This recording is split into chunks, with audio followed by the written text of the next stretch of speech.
give it a whirl.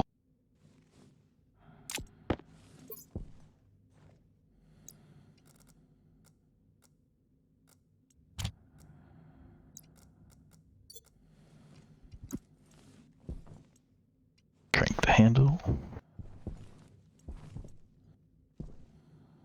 And there he goes.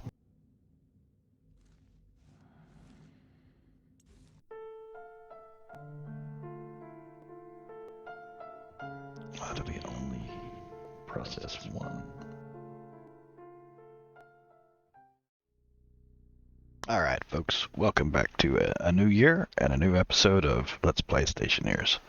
So let's get right to it, because we have a mess to fix.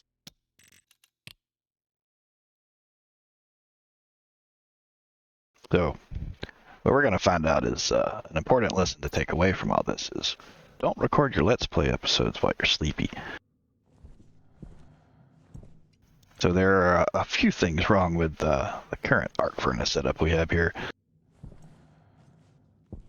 First, I didn't really test this, but we've got this vent to capture the gases released when the arc furnace is smelting. Didn't really test it, but I was keeping an eye on it, and I never really noticed that it wasn't kicking on, even though there's a sensor wired up to it. Well, there's a good reason for that.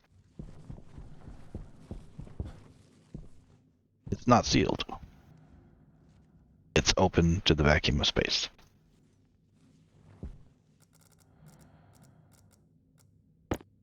Let's go ahead and take care of that.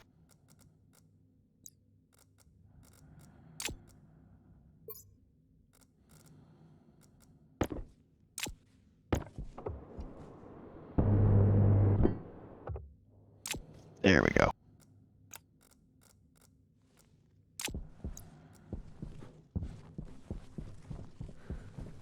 So now that we have that sorted, this should work, but we're going to come back to that system here in just a second. The last time we were working with this, we had it set up so that it would auto smelt, but that wasn't working. It would smelt one ingot and then shut off. Now, I've built an automated arc furnace system like this a few times in the past. What I'm about to do, I've not done before, but it seems to work, so we're going to try that. So, just as a recap from the last episode, what we set up was a couple of things. We've got the this logic chip here reading the pressure sensor, and then this one that sends an on signal or off to this vent. And then this one's comparing that pressure value versus a value of 0. So that works. Well, we can go ahead and test it. Let's activate this, because there is still ore in there. It cuts on. Pressure is below 0, but it's 0 point some floating point number. Just to 0, vent cuts off. That's nice, but we're going to save a couple of chips because we don't actually need that level of precision.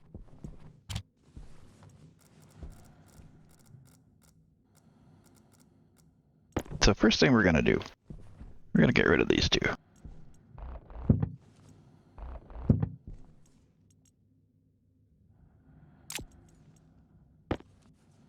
And we don't need the logic processor right now. We'll put them in here. Don't need the memory. Alright, so this system is looking for a binary value, a 0 or a 1, for the on or off for that vent. And we're getting a floating point number from the sensor. But we can kind of, smooth the edges on that. We can kind of ignore that that floating point number.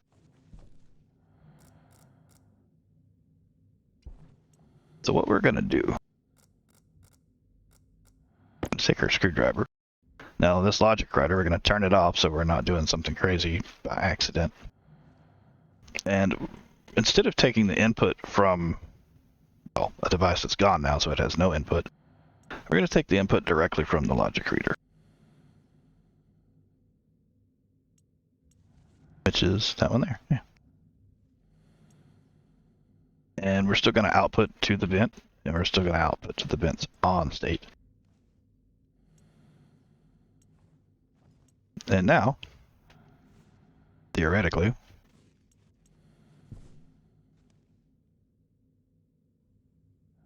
now the pressure value is still below 0, so this doesn't turn it on. But it is a non-zero value. There it goes. Vents on, vents off.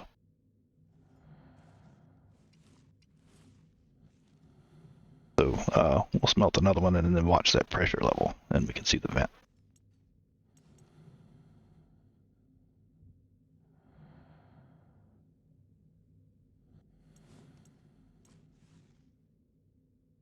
As soon as the pressure level goes above 1, or up to 1, or some value that's above 0, Hydration critical. and then it's back off. So we don't need this chamber to be perfectly emptied every cycle. But that's close enough for our needs. Let's go have us a sip. I think our tomatoes are ready too.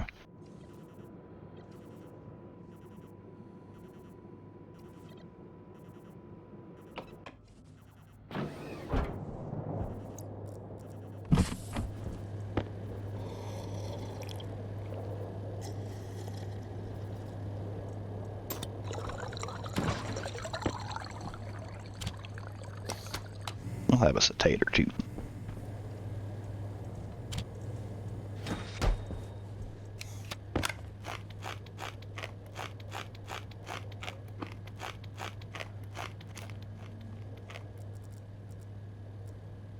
Put the rest of that in our pocket for later.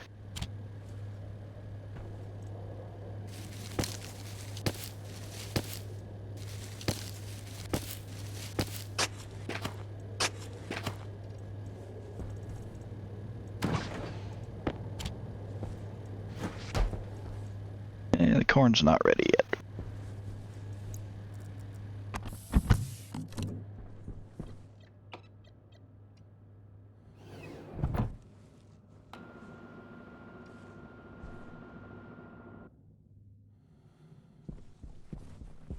So now that we've simplified the gas extraction, and it works pretty good, let's clean this up.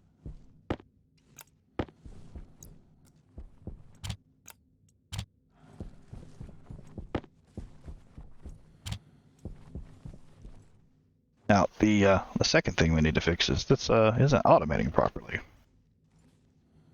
And as I said before, I've automated these a few times, but I'm going to use a different system from what I normally use.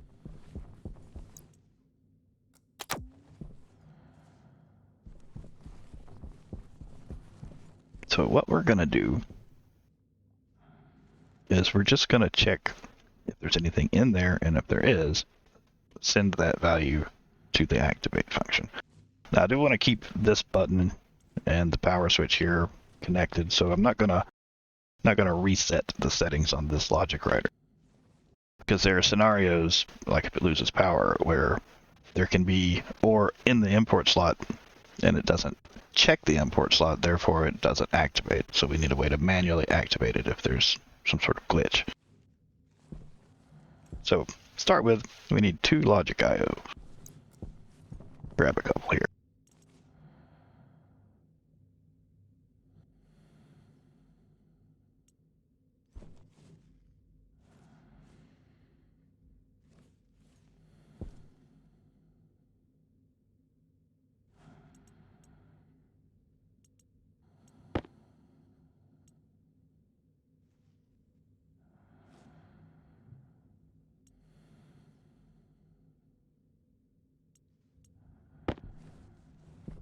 So to revisit the previous setup,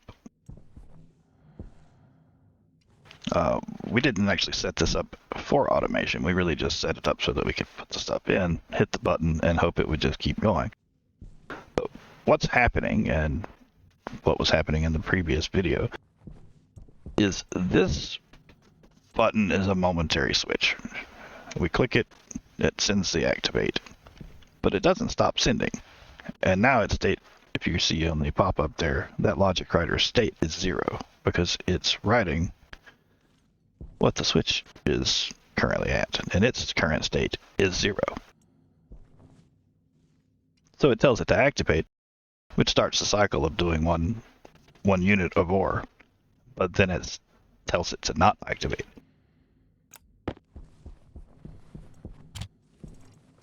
So we need something to tell it to activate again. What we're going to do Jetpack on.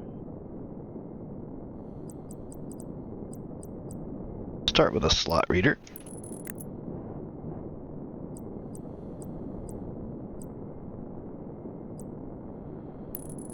And we need another logic writer too.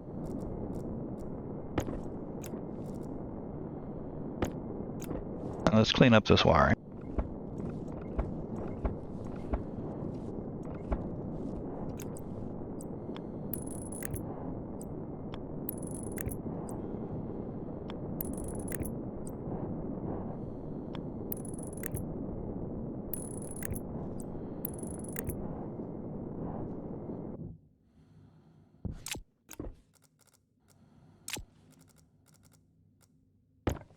And we're going to give them some useful names too.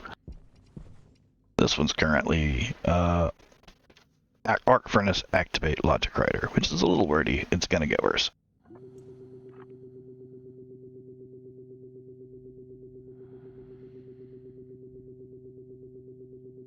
There, that will differentiate it from the other one.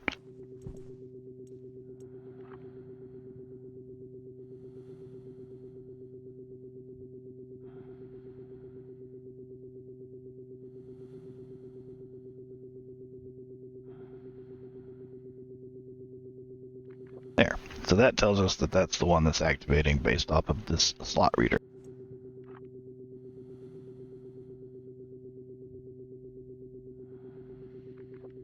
Alright. Jetpack on. So devices like this, they have various internal parameters, their power state, whether they're activated. And they also have slots. Slots are internal inventory, basically. In the case of this arc furnace, it has an import slot and an export slot. So we're going to take a slot reader.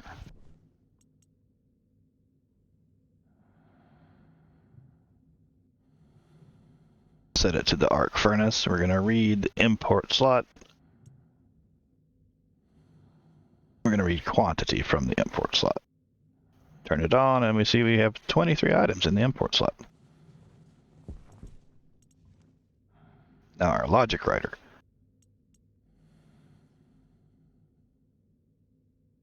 It's going to take data from the import slot reader and output to the arc furnace.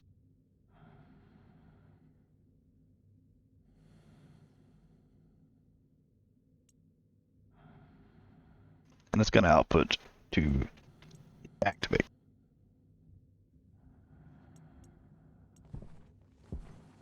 There we go. Now we can watch the import quantity in the import slot dropping.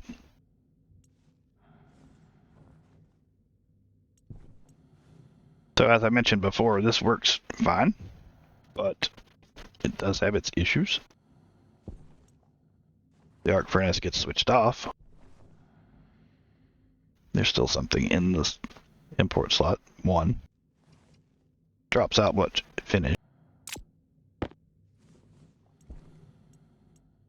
Turn the furnace back on. It doesn't update, it doesn't check that slot again. So hit activate, we're good to go.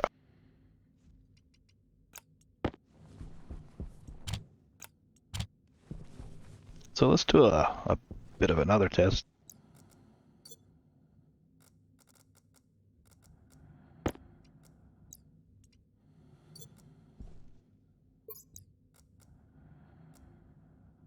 Alright, we've got 2 stacks of 3 iron ore. Now, in theory, it should do the 1 stack, and then when the next stack hits it, it should do that one.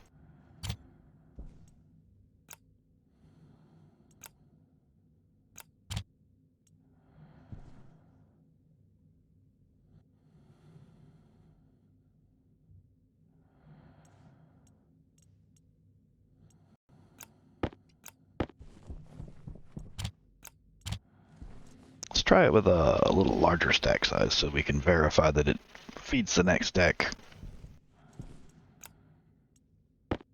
Where'd that come from?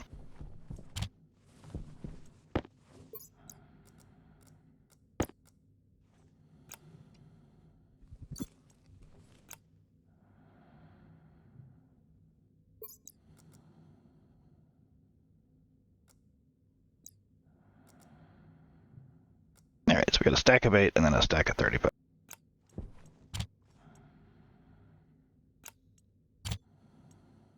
Now we should have that stack of 35 waiting in the chute. Oh, there goes the next stack.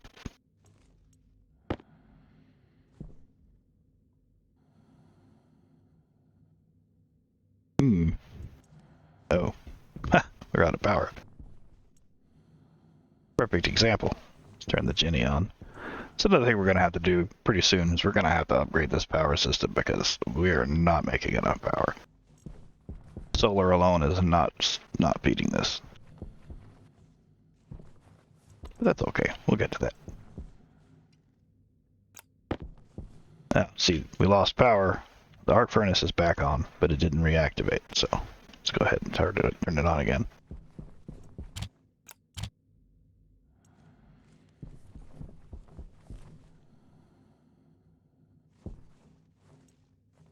So that's 3 quick fixes there. We've sealed up the floor because, you know, Hydration. that's a requirement. Got our automation more or less working.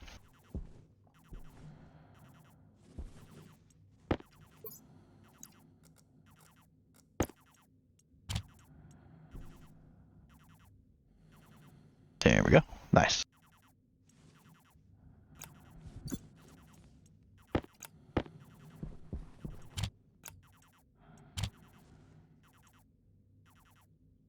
So let's see.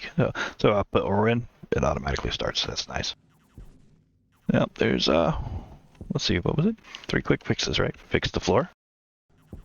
We have improved, I guess somewhat improved the venting, so that it only uses 2 chips. And I mean, it's not perfect, right? Its current pressure is 0, but it's not going to stay at 0.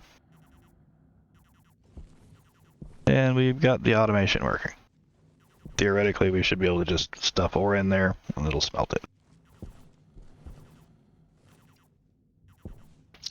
So there's another thing, because ultimately this is about not just smelting metals, this is about collecting those gases. This stuff. It's 135 Celsius, and it's cooling, and then it gets hotter as we smelt, but the ambient temperature, it's not an insulated tank, it's going to cool down on its own. Before we vent that into our main waste collection so that we can reclaim these useful gases, we need to cool that down. That is way too hot.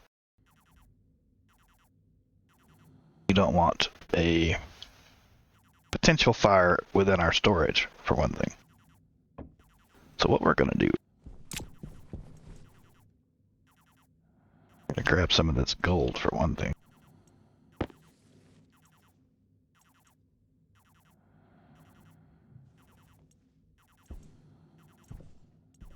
There we go. Let's get us another drink.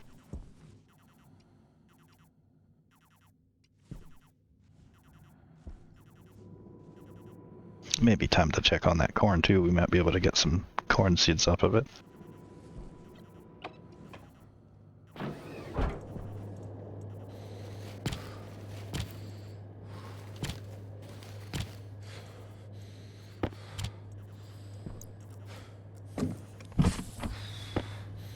Dehydration is starting to get on us.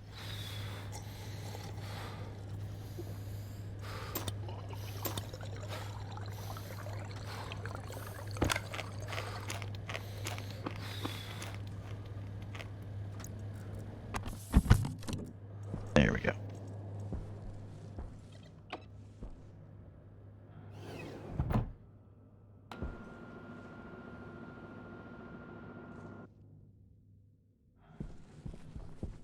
Yeah, there's some more gold.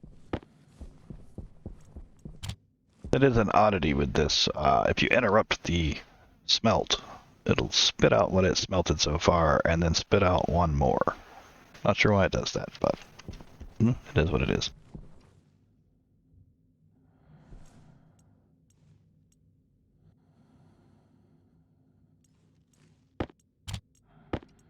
We need gold, we need steel.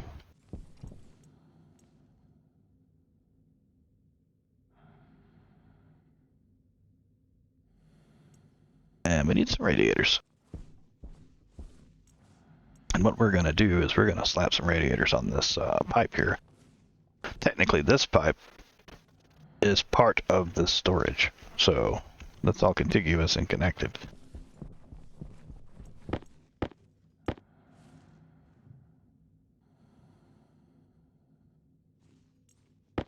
Let's start with these four.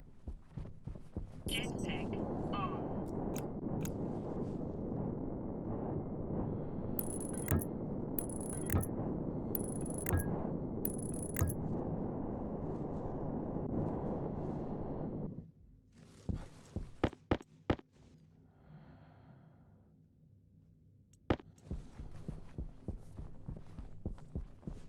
Jetpack on.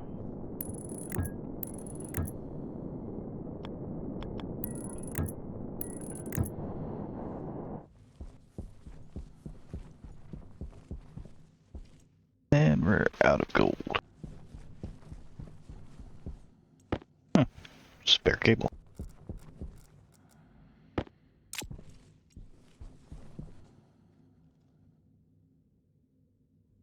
This is almost done with that stack of gold.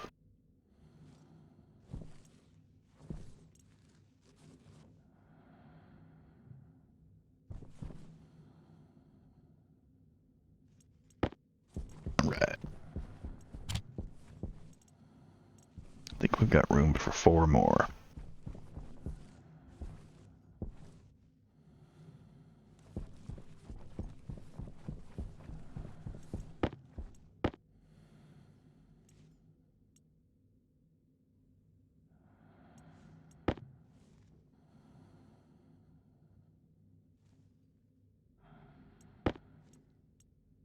Right. Turn the generator off, it's empty.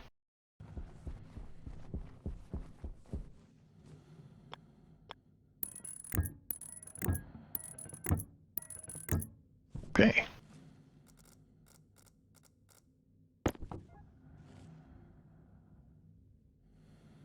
Significant increase in the rate of cooling here.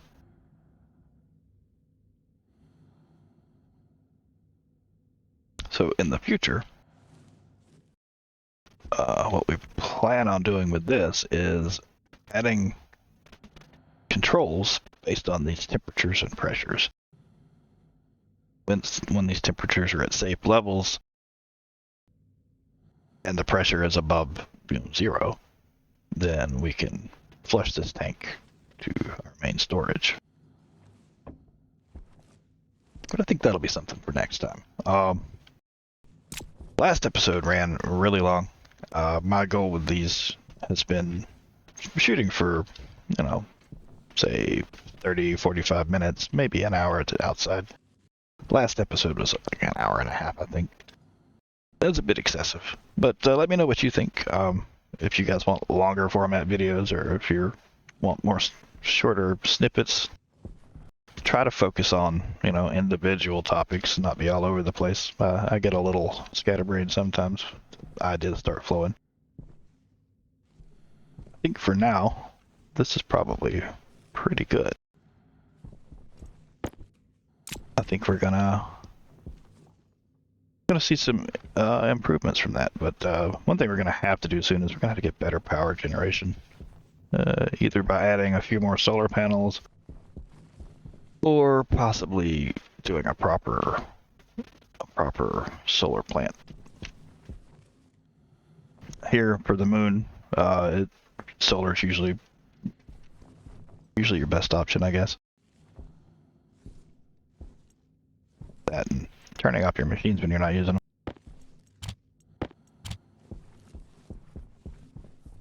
Yeah, I think we'll call it here. Let me know what you think. Questions, comments, suggestions. Let me know what you think about the length of the videos. Do you like longer videos? Do you like them in shorter snippets?